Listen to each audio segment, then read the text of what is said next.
Hey guys, how's it going? Welcome to my video. Alright, so I just want to give you guys a quick tip if you guys are in this situation.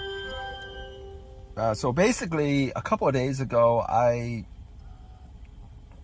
was at the park. I parked my car, went out for a brisk walk, came back about 45 minutes later, and then tried to get into my car, and the remote didn't work.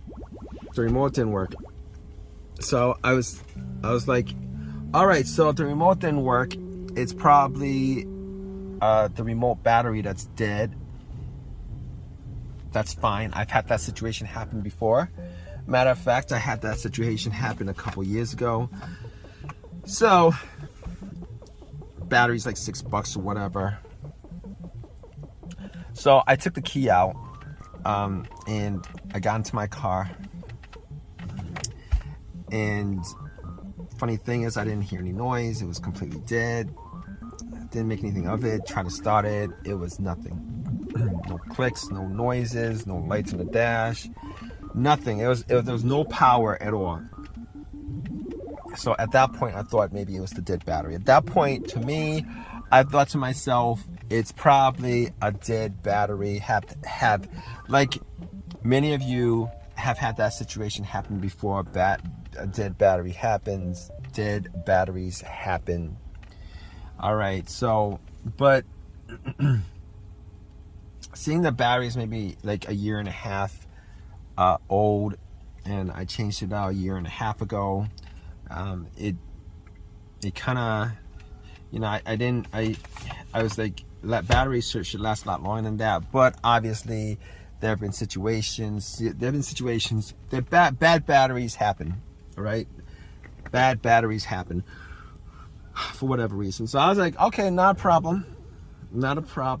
I was like, let me just get my power pack out, my NOCO power pack out that I got from Walmart for like $100.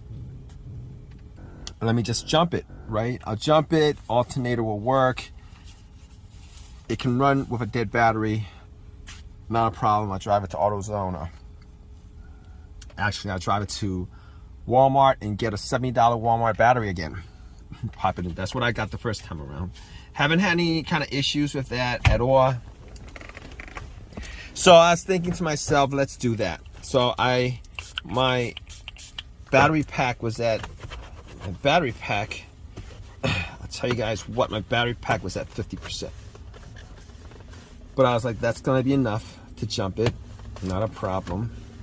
So I popped it on and I tried to jump it and nothing. So I didn't even get a slow crank. I didn't get any kind of power in the car. No power whatsoever. Tried a couple of times, put the cables in different positions. Nothing. So I was like, maybe the battery terminal cable needed to be clean. It wasn't really dirty. It was kind of dirty, so I just wiggled it out the way.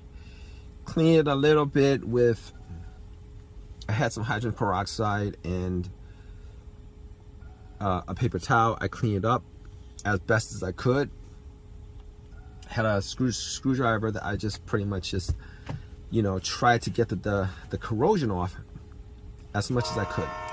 And I got a lot of the corrosion off. I popped it back on, and then I put the NOCO battery pack cable on, and then I tried to start it, and nothing happened.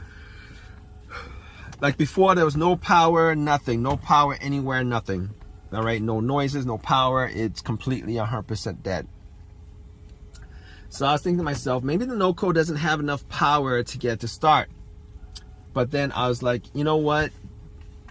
No, that, you know, even if it didn't have enough power to start, even if there was 25% in a NOCO, you know, the car would have made like maybe a slow crank, or at the very least, I would be getting some lights on the dash. At the very least, you know, even with a 10% battery pack, once I pop it on, I should be, maybe not 10%, I don't know. but I should be getting some lights or whatever, stuff that doesn't take a lot of electricity.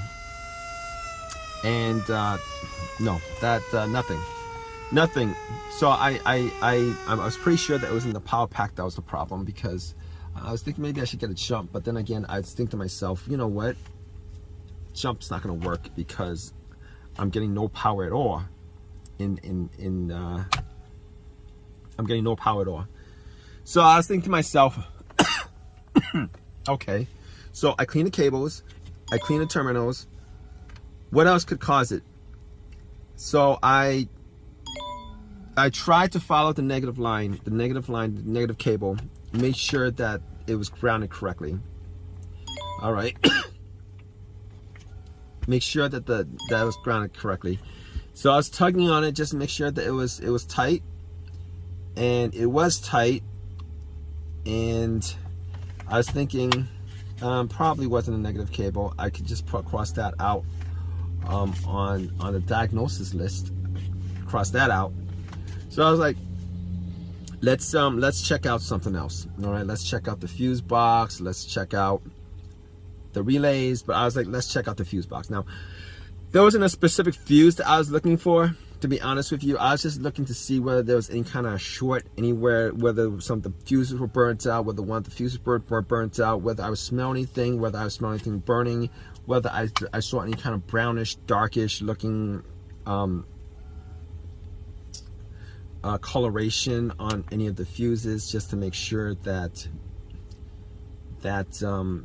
none of them were burnt out. And guess what? None of them. From my eyesight, from what I was seeing, I didn't see anything that was an issue with it. Now I was thinking about maybe the relays, but I don't think there's a main relay to the battery. As far as I knew, I didn't think there was a main relay to the battery. So I was thinking to myself, all right, what could be causing this? Because it seems that there's no connection at all from the battery to the fuse box, to the rest of ECU, to the car. So I was looking at the cables themselves, just to look at them, and I noticed that the positive cable has this it's called, what is it called? It's called a fusible link is what it's called. And now that I know that it's called a fusible link, but looking at it, they have these little tiny windows, mini windows, and if you guys look close enough, all of them actually has this little fuse wire, metal fuse wire that connects one end to the other. And I was looking at them, and a couple of them actually looked like they were burnt. So I actually took my screwdriver and took the little plastic window off, and yeah, it was you know, the fuses, that's what it's called. That's what a fuse is. It's just a different type of fuse on the battery. And I noticed that was burnt. So I actually took my screwdriver, and what I did was I actually popped it onto the fuse just to connect the two ends. I had my door open, and once I connected it, I heard some, you know, beeping and all that stuff, and at that point I knew that it was that was causing the problem, because I had power at that point. I knew exactly that was the problem.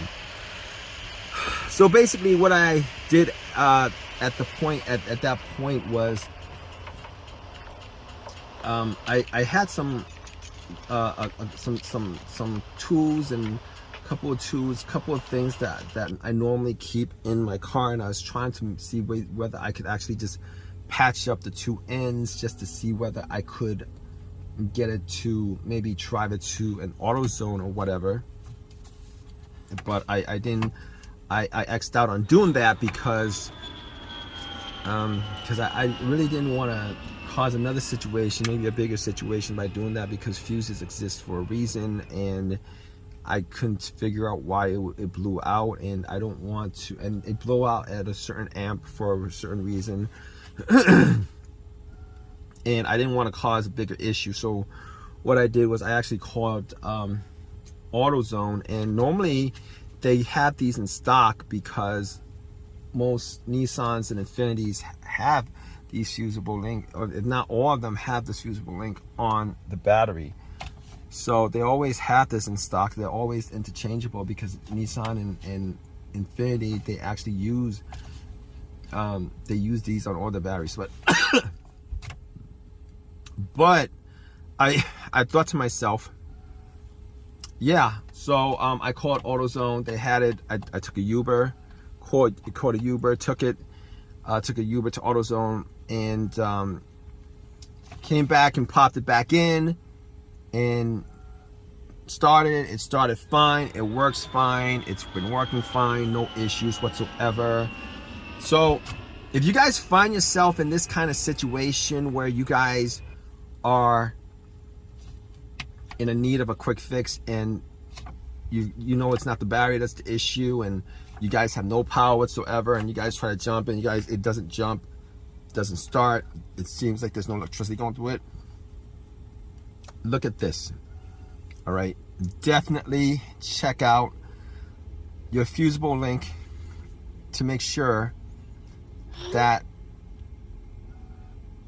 your fusible link does not have any issues. It's not blown, the fuse is not blown, etc., etc. Because majority of the time this situation causes these kind of electrical disconnect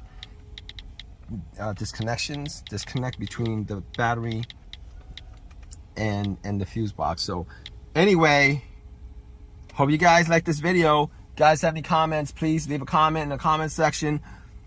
Please subscribe, please give me a thumbs up, all that good stuff, right guys?